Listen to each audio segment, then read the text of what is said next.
Hello friends, welcome back to my channel.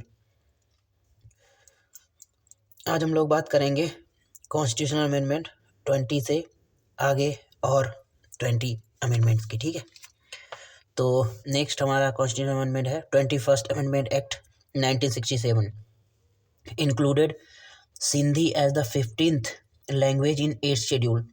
अब इसमें सिंधी को 15वीं लैंग्वेज के रूप में ऐड किया गया था। ठीक है, 8th शेड्यूल में, क्योंकि 8th शेड्यूल में हमारी सारी लैंग्वेज हैं, तो उसमें एक और नई लैंग्वेज सिंधी को ऐड किया गया। ठीक है, 15वीं लैंग्वेज के रूप में। ठीक है, ये अमेंडमेंट हुआ था।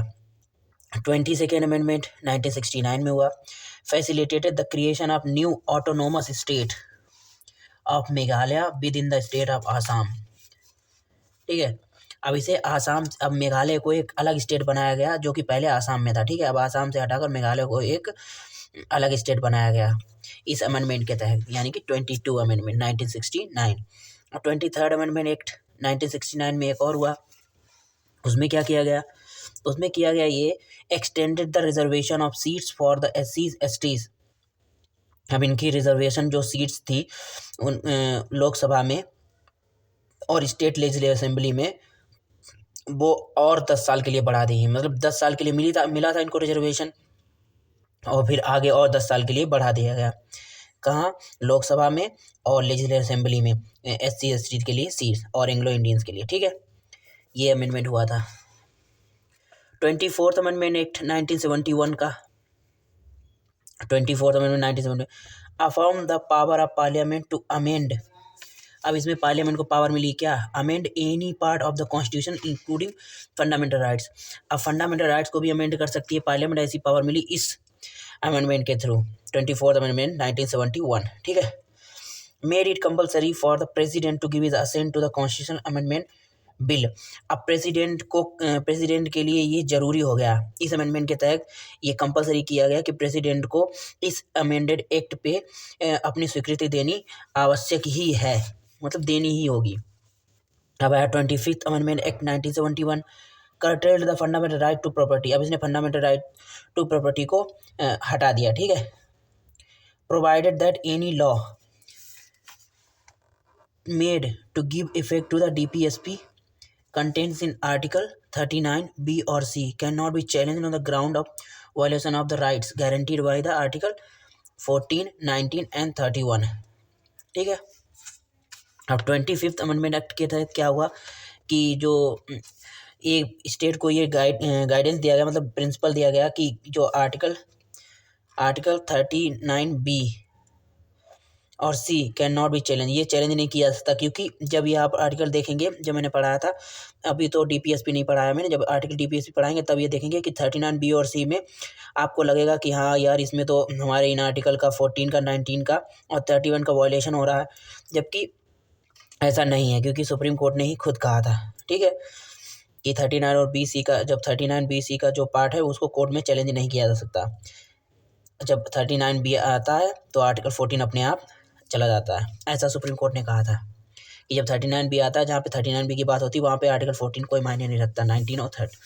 ठीक है, 26th amendment act 1971 abolish the privacy purses and privileges of former rules of principal state. अब जो राजाओं के ज़माने के जो रूल्स थे, उनको प्राइवेसी देना, उनको सुरक्षा देना प्रिविलेजेस के आधार पे, तो ये सब बंद हो गया अब इस अमेंडमेंट के तहत। 27th amendment act 1971 empowered the administrator of certain union territory to promulgate ordinances। अब कुछ निश्चित यूटीज के एडमिनिस्ट्रेटर्स को ये परमिशन मिल गई इस अमेंडमेंट के तहत कि वह ऑर्डिनेंस जारी कर सकते हैं।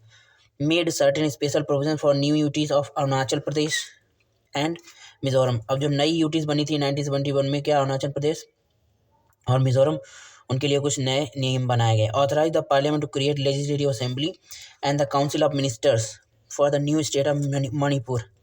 अब जो नई स्टेट मणिपुर बनी थी 1971 अमेंडमेंट के तहत, तो उसमें पार्लियामेंट को पावर दे दी कि यहाँ लेजिस्लेटिव असेंबली और काउंसिल ऑफ मिनिस्टर बनाए जाएं। ठीक है, अब बात आती है 28th अमेंडमेंट एक्ट 1972। इसने क्या किया? इसने किया abolished abolish the special privilege of ICS officer and empower the parliament to determine their service conditions. अब इंडियन सिविल सर्विसेज का जो इनकी स्पेशल ऑफ इनके पास जो पावर थी, स्पेशल प्रिविलेज थे, अब उसके बाद पार्लियामेंट को दे दिए गए हैं इनकी सर्विस कंडीशन को लेकर। अब सारी पावर्स और प्रिविलेजेस सब पार्लियामेंट डिसाइड करेगी, ऐसा इस अमेंडमेंट एक्ट में बताया गया था। 29th amendment act 1972 included to Kerala act on land reform in the 9th schedule. अब 2 केरला के जो लैंड से रिलेटेड एक्ट थे उनको 9th शेड्यूल में फिर जोड़ दिया गया। अब 9th शेड्यूल क्या है, वही है जो मैंने बताया था कि ये जुडिशियल रिव्यू इसमें नहीं होता है, इसलिए 9th शेड्यूल में कर दिया गया ताकि कोई लैंड रिफॉर्म में कोई जुडिशियल रिव्यू ना हो पार्लियामेंट में। 13 अब ये आ गया, 29 था, अब 30th amendment act 1972 did away with the provision which allowed appeal to Supreme Court in civil cases involving amount 20,000। जो पहले प्रोविजन था कि सुप्रीम कोर्ट के पास अपील लेके जाना सिविल से रिलेटेड और अमाउंट 20,000 जमा करना था, प्रोवाइडेड इंस्टीड दैट, उसकी जगह पे क्या हुआ, an appeal can be filed in the supreme court only if the case involve a substantial questions of law appeal to supreme court in civil cases. अब क्या है, अब केवल वही अपील कर सकता है, supreme court direct case file कर सकता है जिसमें क्या हो, involve a substantial questions of law, जिसमें कानून से रिलेटेड मतलब कुछ भी अगर वायलेशन हुआ है तो। 31st amendment act 1972 increase the number of Lok Sabha seats from 220 to 545, इसमें लोकसभा की सीटें बढ़ा दी गई इस अमेंडमेंट के through. 32nd amendment made special provision to satisfy the aspirations of the people of Telangana region in Andhra Pradesh. अब जो तेलंगाना के लोग थे उनके लिए स्पेशल प्रोविजन बनाया गया क्योंकि आंध्र प्रदेश से तेलंगाना अलग हुआ था, ठीक है। 32nd अमेंडमेंट के तहत आंध्र प्रदेश से तेलंगाना अलग हुआ 2014 में, लेकिन जो पहले अमेंडमेंट आया था स्पेशल प्रोविजन उनके लिए बनाया गया, उसमें people of the Telangana region, ये अलग रीजन था ना, ठीक है।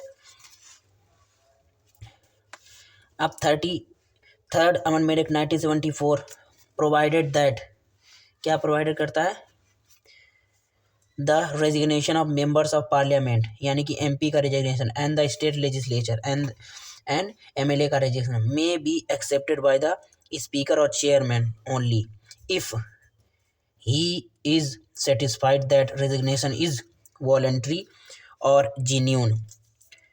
रेजिग्नेशन एक्सेप्ट किया जाएगा एमपीज और एमएलए का only by the speaker of Lok Sabha और चेयरमैन ऑफ द राज्यसभा, ठीक है, लेकिन जब उनको लगेगा कि हाँ ये जेन्यून है, मतलब रेजिग्नेशन एक्सेप्ट करना चाहिए, ठीक है। अब बात करते हैं 34th अमेंडमेंट एक्ट की 1974 में जो हुआ, included 20 more land tenure and land reform acts of various states in the 9th schedule. अब 20 और लैंड से रिलेटेड जो लैंड टेन्योर से रिलेटेड या लैंड रिफॉर्म से रिलेटेड एक्ट्स थे वो 20 और एक्ट जोड़े गए 9th शेड्यूल में, ठीक है। और 9th शेड्यूल में इसलिए जोड़े क्योंकि इसमें जुडिशियल रिव्यू नहीं होगा, सुप्रीम कोर्ट इसमें जुडिशियल रिव्यू नहीं कर सकता है, इसलिए 9th शेड्यूल में जोड़े हैं क्योंकि ये प्रोटेक्शन देता है जुडिशियल रिव्यू से। 35th amendment act 1974 terminated the protectorate status of Sikkim and conferred on it's status of an associate state of Indian union. अब इसको मतलब प्रोटेक्शन स्टेट से हटा के एक पर्टिकुलर स्टेट बना दिया गया सिक्किम इंडिया यूनियन के लिए, ठीक है। 10th शेड्यूल वाज एडेड, 10वां शेड्यूल एड किया गया था, laying down the term and conditions association of Sikkim with India. Sikkim से रिलेटेड जो उसके टर्म्स एंड कंडीशन से रिलेटेड एक नया शेड्यूल बनाएगा 10th शेड्यूल, ठीक है, उसमें रखा गया। 36th amendment act 1975 made Sikkim a full fledged state of Indian union, omitted the 10th schedule.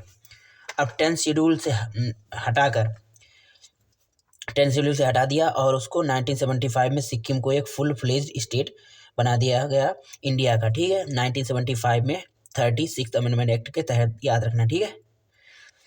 ये इंपॉर्टेंट हो सकता है।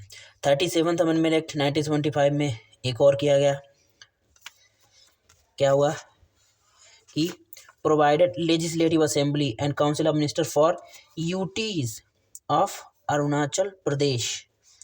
अब अरुणाचल प्रदेश 1975 में एक यूटी था, तो उसे क्या हुआ, उसको एक लेजिस्लेटिव असेंबली और काउंसिल ऑफ मिनिस्टर दी गई अरुणाचल प्रदेश। उस समय 1975 में अरुणाचल प्रदेश एक यूटी था, ठीक है। 37th amendment.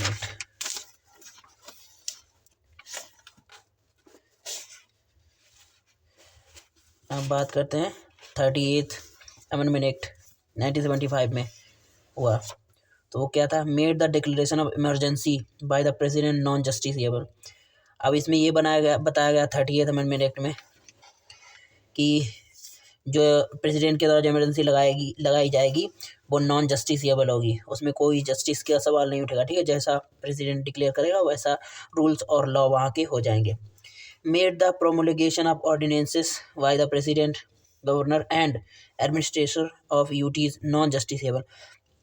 अब जो जितने ऑर्डिनेंसेस होते हैं प्रेसिडेंट के द्वारा बनाए जाते हैं या जारी किए जाते हैं, गवर्नर के द्वारा, एडमिनिस्ट्रेटर ऑफ द यूटीज़ के द्वारा, जैसे कि अभी मैंने पहले बताया, वो नॉन जस्टिसेबल होते हैं। मतलब उन्हें कोर्ट में मतलब ये नहीं कहा सकता कि हाँ इसमें हमारे इसका वायलेशन हो रहा है, ये हमारे अधिकारों का वायलेशन हो रहा है इस ऑर्डिनेंस में, ऐसा तो उसके रिलेटेड केस कोर्ट में नहीं जस्टिफिकेशन दिया जा सकता कोर्ट में, ठीक है।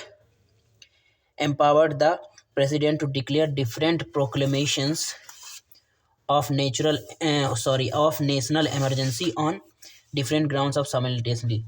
मतलब कि अलग अलग ग्राउंड्स पे प्रेसिडेंट इमरजेंसी डिक्लेयर कर सकता है एक ही टाइम पे, ठीक है। यही लिखा है, national emergency on different ground शामिल एक साथ। 39th अमेंडमेंट 1975 में placed the dispute relating to president, vice president, prime minister and speaker beyond the scope of judiciary.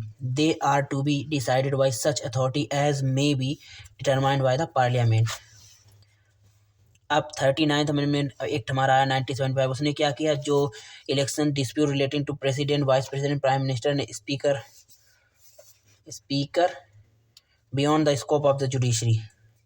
अब जो इससे रिलेटेड डिस्प्यूट्स होते हैं, प्रेसिडेंट और vice president, prime minister, speaker से रिलेटेड जितने डिस्प्यूट होते हैं वो जुडिशरी से बियॉन्ड है, उनको जुडिशरी नहीं उसमें कोई निर्णय दे सकती, ठीक है। They are to be decided by such authority as may be determined by parliament decide करेगी, पार्लियामेंट अथॉरिटी बनाएगी और वो डिसाइड करेगी कि इनका डिस्प्यूट कैसे मतलब कि सॉल्व किया जाए, ठीक है। Included certain central acts in 9th schedule. अब कुछ निश्चित केंद्रीय जो एक्ट थे, सेंट्रल एक्ट थे, उनको 9th शेड्यूल में जोड़ा गया। इस अमेंडमेंट एक्ट के तहत दो काम हुए, 1 और 2। 40th अमेंडमेंट एक्ट 1976 में आया, इसमें क्या हुआ, empowered the parliament to specify from time to time the limits of territorial waters, the continental shelf and the exclusive economic zone and maritime zones of India. अब समय समय पर parliament क्या करती है, ये स्पेसिफाई करती रहती है टेरिटोरियल वाटर्स, जो जितने स्टेट के टेरिटोरियल, पहले तो इंटरनेशनल वाटर उसको टेरिटोरियल वाटर कहते हैं, कॉन्टिनेंटल शेल्फ, हमारी जो कॉन्टिनेंट शेल्फ, ये सब बात करेंगे हम जब इन्वायरमेंट पढ़ाएंगे, तब इन्वायरमेंट पढ़ाएंगे या ज्योग्राफी पढ़ाएंगे। पहले ये इंडियन पॉलिटी कंप्लीट हो जाए, उसके बाद ये सब उसमें डिटेल में दिया गया। कॉन्टिनेंटल शेल्फ क्या होती है, एक्सक्लूसिव इकोनॉमिक जोन क्या होता है, टेरिटोरियल वाटर क्या होता है, मैरी टाइम जोन क्या होता है, ये सब उसमें दिया गया। ये हम उसमें आपको डिटेल में पढ़ाएंगे ज्योग्राफी में, ठीक है। तो included 64 more central state laws mostly relating to land reform. अब 64 और सेंट्रल लॉ जोड़े गए 9th शेड्यूल में लैंड रिफॉर्म से रिलेटेड, ठीक है। यही था हमारा 40th अमेंडमेंट 1976। इसके आगे कितने अमेंडमेंट है उसके बारे में कल बात करते हैं, ठीक है। बने रहिए मेरे साथ। अगर ज़रा सा भी वीडियो पसंद आया तो लाइक करिए, शेयर करिए, सब्सक्राइब करिए प्लीज़। मिलते हैं नेक्स्ट वीडियो में, तब तक के लिए धन्यवाद, थैंक यू।